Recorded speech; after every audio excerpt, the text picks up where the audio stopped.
Archbishop Sheen writes, "There are many who know well the first Bethlehem, but have no experience whatever of the joys of the second.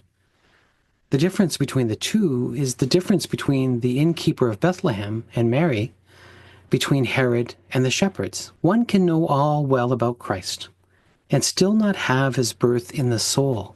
Herod knew all the prophecies and was not particularly surprised when he heard that Christ was born, but his reaction was persecution.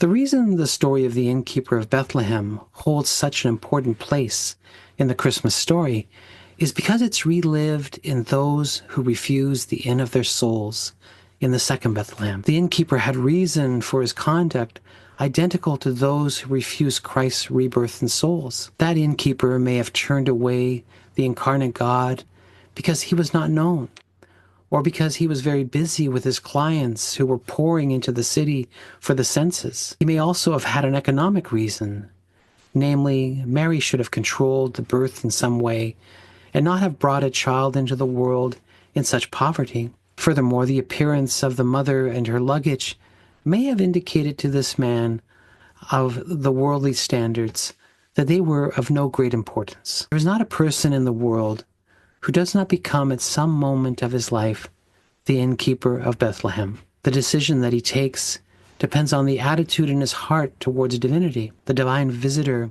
may not be given a reception, but he has created a responsibility. Perhaps the principal reason of the innkeeper was that the presence of that pregnant woman and newborn child crying in the night might drive away other guests. That is precisely what Christ's second birth in Bethlehem always does. It drives away other guests of the heart, such as pride, lust, avarice, hatred, selfishness, and greed. These guests find welcome in most hearts and are the most respectable guests to some.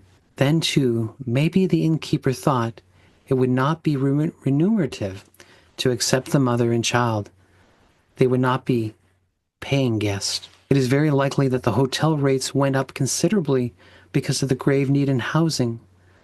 Then to be faced with someone who could not pay was intolerable to the profit motive. It is this, as well as the love of pleasure, which keeps out the divine guest, namely the love of gain. It is an old cry ringing throughout the centuries.